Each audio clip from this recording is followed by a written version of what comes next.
Buenas tardes con todos, mi nombre es Belén Minda, estudiante de la Universidad Politécnica Salesiana. A continuación yo les voy a hablar sobre los derechos de la naturaleza. Bien, desde el punto del cual debemos partir es sabiendo que en algunos sistemas jurídicos comienzan a reconocer a nivel constitucional, legal y jurisprudencial estos denominados derechos de la naturaleza, otorgándole así esta personalidad jurídica propia. Además que el trayecto hasta su reconocimiento y unificación inició con la Carta de la Naturaleza de las Naciones Unidas en el año de 1982, la cual estableció que la especie humana es una parte fundamental de la naturaleza y que la vida depende del funcionamiento ininterrumpido y conectado de los sistemas naturales.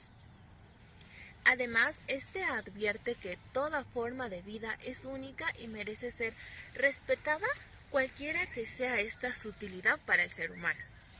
La Constitución del Ecuador del 2008 es la primera a nivel global en reconocer de forma expresa a la naturaleza, pero ya vista como un sujeto de derechos, admitiendo así su valor intrínseco independientemente de su utilidad. Así también en el capítulo 7, denominado Derechos de la Naturaleza, contempla los siguientes derechos primordiales: el derecho a la conservación integral, el derecho a la restauración, a la precaución de extinción de especies y a la no introducción de organismos genéticamente modificados, y también esta no apropiación de servicios ambientales. La Constitución ecuatoriana reconoce que la naturaleza o Pachamama, que es el lugar en donde se reproduce, se realiza la vida.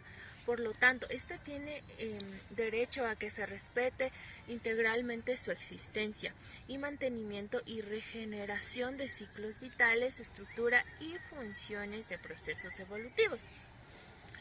Además que obviamente el ser humano se beneficia de esta naturaleza, pero obviamente debe tener un respeto hacia esta, ya que necesita de esta para subsistir y de sus recursos naturales, pero no debemos utilizar estos recursos naturales para un enriquecimiento ilícito.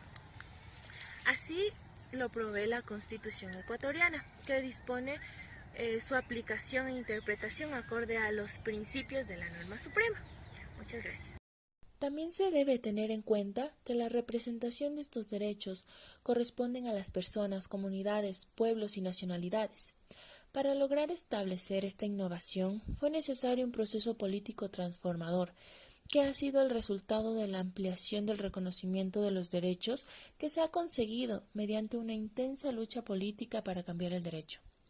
Esta concepción nace de principios como el summa causae desde la cosmovisión indígena, pero además se complementa desde el creciente reclamo de amplios segmentos de la población en contra de la acelerada destrucción de la naturaleza.